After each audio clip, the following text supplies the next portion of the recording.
Guys ఇదిగోండి మధ్య మధ్యలో అయితే మనం ఈ విధంగా కూరను అయితే కలుపుకోవాలి అనేవి ఏర్పడతాయి అన్నమాట. చూసారు కదా చెట్టు ఎంత పెద్దదిగా ఉందో, కొంచెం వైట్ కలర్ లాగా అయితే ఉంటుంది అనమాట. ఇదిగోండి వాటిలో డిఫరెన్స్ చూడండి.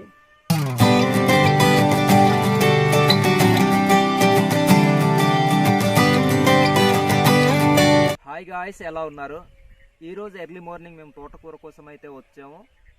మార్నింగ్ కర్రీ ప్రిపేర్ చేసుకోవడం కోసం అనమాట. సో ఆ తోటకూరని అయితే మీకు ఇప్పుడు చూపిస్తాం. వాటిని అయితే మనం సేకరించుకుందాం.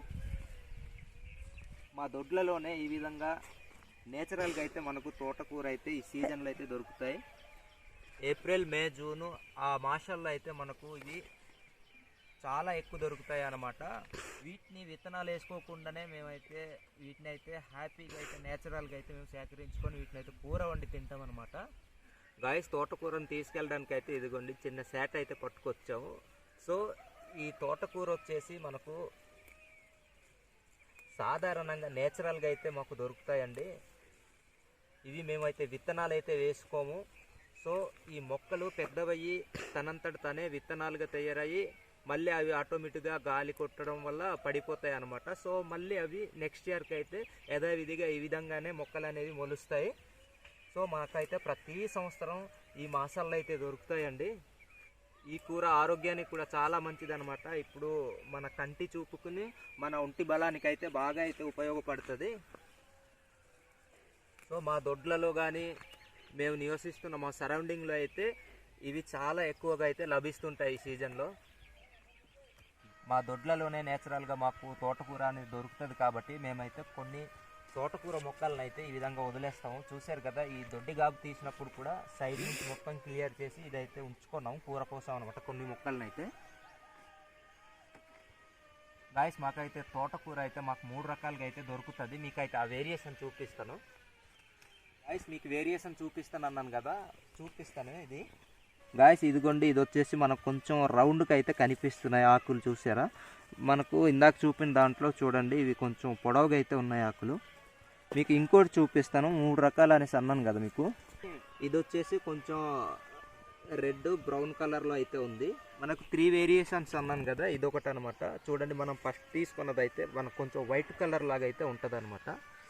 ఇదిగోండి వాటిలో డిఫరెన్స్ చూడండి, క్లియర్గా కనిపిస్తుంది. మిరపకాయ మొక్కలు కూడా ఉన్నాయి ఇక్కడ.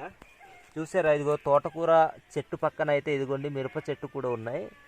అలానే మేము దొడ్లో అయితే మిరపకాయలని కూడా పెంచుకుంటాం, వంకాయల్ని, ఇలాంటివన్నీ కూడా కొన్ని కూరగాయలను అయితే మేమైతే పెంచుకుంటాం. గొడ్రం కూర చెట్టు అనమాట ఇది. ఇది వచ్చేసి మనకు గుమ్మడి రొడ్డలు అనమాట. ఇవి గుమ్మడి చెట్టు వచ్చేసి నాగల దుంప చెట్టు అనమాట. చూడండి మాకైతే అన్ని దొడ్లలోనే అవైలబుల్గా అయితే మేము వేసుకుంటాం.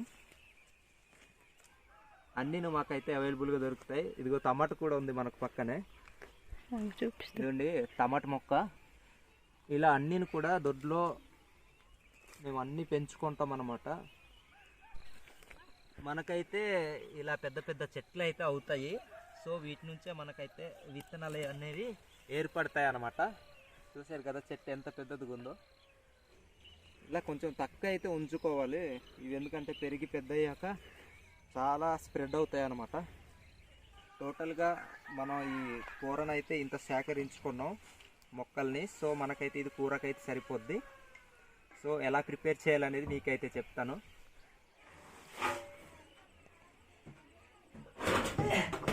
గాయస్ మొదటిగా అయితే మనం వీటిని కడుక్కోవాలన్నమాట.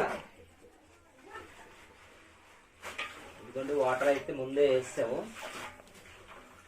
దొడ్లో పెరిగేటప్పుడు వర్షాలు పడతాయి కదా, అప్పుడు మట్టి అనేది వీటి మొక్కల్లో అయితే ఎక్కువగా అంటుకోవడానికి అయితే అవకాశం ఉంటుంది. అందుకనే నీట్గా అయితే కడుక్కోవాలి మనం. ఇప్పుడైతే కట్ చేద్దాం. కట్ చేసే ముందు అయితే ఈ విధంగా అయితే నీట్గా అయితే ఒక ప్రోసెస్లో అయితే చేతిలో పట్టుకోవాలన్నమాట. అప్పుడు కట్ చేయడానికి అయితే ఈజీగా ఉంటుంది.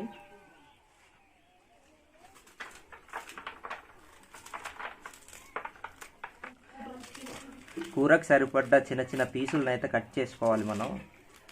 అప్పుడు అవి కూడా వేగంగా అయితే ఉడుకుతాయి, తినడానికి కూడా బాగుంటుంది అన్నమాట.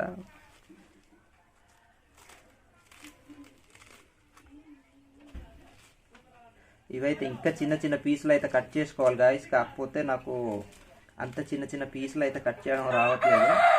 కొంచెం పెద్ద పీసులు అయితే కట్ చేస్తున్నాను. పర్లేదు, ఉడకడానికి అయితే ఉడికిపోద్ది, ప్రాబ్లం ఏం లేదు. గాయస్ మనకైతే కట్టింగ్ అయితే అయిపోతుంది. సో మనం అయితే ఇప్పుడు ఉడకబెట్టుకోవడానికి రెడీగా అయితే ఉండాలి. కూర మనకైతే రెడీ అవ్వబోతుంది.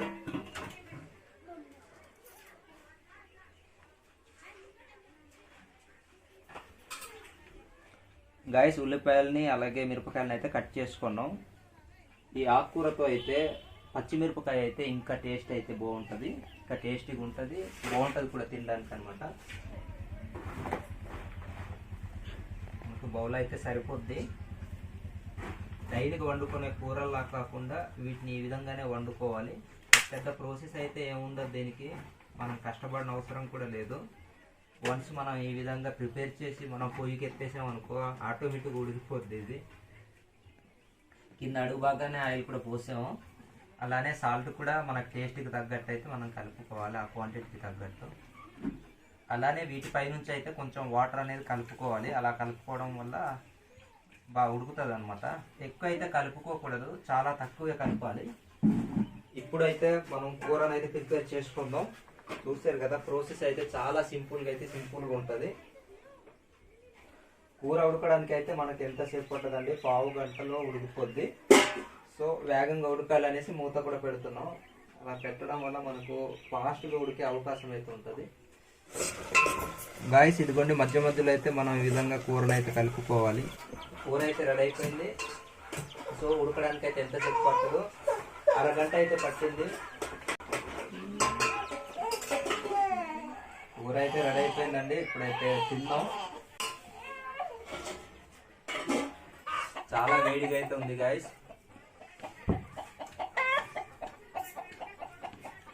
కూర అయితే చాలా బాగుంది, ఎందుకంటే ఇవి మనకు నేచురల్గా దొడ్లలో పెరిగేవి కాబట్టి నేచురల్గా టేస్ట్ అయితే చాలా బాగుంటుంది. ఆరోగ్యానికి కూడా చాలా మంచిది. ఇవి కంటి చూపుతును అలానే ఒంటి బలానికి అయితే ఇది బాగా ఉపయోగపడుతుంది. మనకు దీనికోసం ప్రత్యేకంగా చెప్పనవసరం లేదు, ఎందుకంటే మనకు దొరికే ఆకుకూరల్లో కానీ పొటాషియం, సోడియం, కాల్షియం, ఐరన్ ఇలాంటివన్నీ కూడా పుష్టిగా అయితే ఉంటాయి వీటిలో. సో హెల్తీ పరంగా అయితే ఇది చాలా మంచిది అనమాట కూర. ఇంటీరియర్ ఏరియాస్లో అయితే ఇవి ఎక్కడైనా దొరుకుతాయి. సో మీ దగ్గరలో ఉన్నట్లయితే మీరు కూడా ట్రై చేయండి. సో మీరు ప్రాసెస్ కూడా చూసారు కదా. ఈ వీడియో అయితే మీకు నచ్చింది అనేసి అనుకుంటున్నాను. సో నచ్చితే మీరు లైక్ చేయండి, కామెంట్ చేయండి. ఈ వీడియో అయితే అంతే గాయస్, బాయ్.